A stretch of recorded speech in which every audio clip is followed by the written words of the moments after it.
She was born Laiken Catherine Pleasant Kenwood at 3:06 p.m. on March 6, 1995. She passed away on April 22, 2008 at 4:36 p.m. Laiken was an active part of the Stater Brothers Charities K-Froggers for Kids last year. This year, we do it in Laiken's memory and honor. Hi, I'm Laiken. I'm 12 years old. The happiest child this world will ever see. Climbing trees, skipping rope, playing games with mom and dad, singing songs you'll always love, dance beneath the stars above, riding bikes out in the sun, living life just having fun. She'd walk into the room and just, you'd instantly have a smile on your face. She was just an angel. Every time I saw her, I just overfilled with joy. For such a little girl, she just taught us all so much. She just never was the sick one. You never had to tell her, "Okay, Laiken, come on, it's time to get up. You gotta get in the shower." No, she did it all on her own. It was like we were just there to give her medicine, and that was about it. Everything else she did on her own. Her smile and her giggles. Just said she was always an upbeat girl. She's always dancing around. Her stay at Loma Linda, we always laughed because we said that she always rolled the floor. You know, she's a tall, lanky little girl, but she would always just come in and ride those little bikes, and her knees were up against the steering wheels and everything, and she didn't care. She went riding around in circles, and she'd go visit all the nurses and the patients.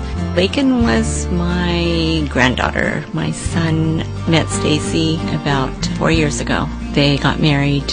Laiken was a bright light. I spent a lot of time with her at the hospital. You know, I'd walk in and I'd say, "How are you, Laiken?" "I'm fine." And you know she wasn't fine.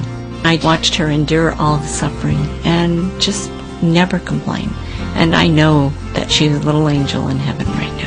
Stacey used to take me to and from cheer practice. She used to take me home, and on the way home we'd go and get some kind of fast food. And we went and got In-N-Out one night, and Laiken had a little tray of fries. I don't know if we turned or what we did, but the fries ended up in her lap. She didn't want to upset her mom and say, "I just spilled fries everywhere." And instead of picking them up, she grabbed a packet of salt and just poured it into her lap on top of the fries.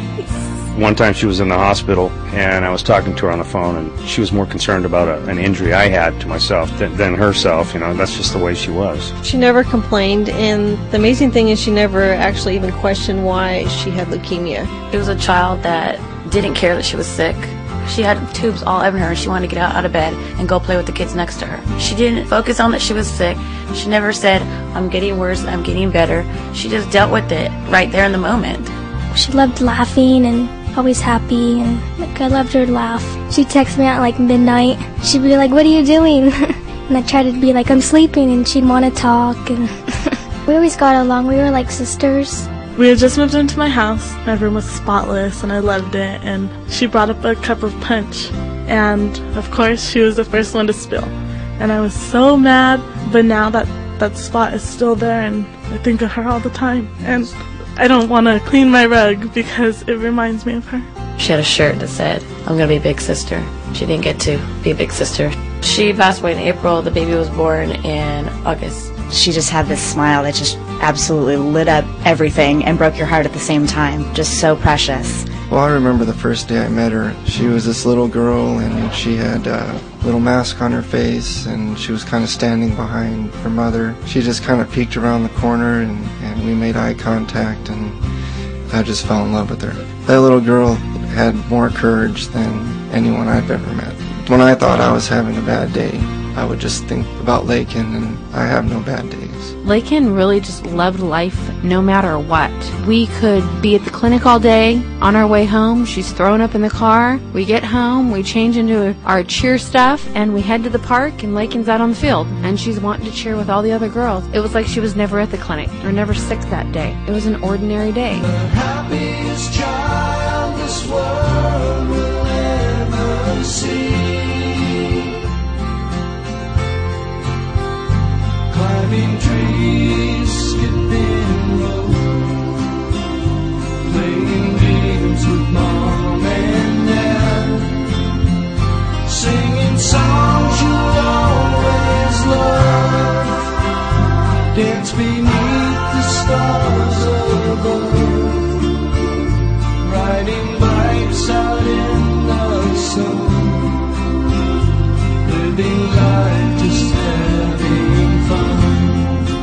the rest of my life, I will help support other children. Unfortunately, Laiken's no longer here, but I'm hoping to do that in her memory and in her honor for the rest of my life. I love Loma Linda. Please call and donate whatever you can afford. It will help. You can donate in Laiken's memory and honor right now. One of her friends will answer the phone at 1-800-825-5437.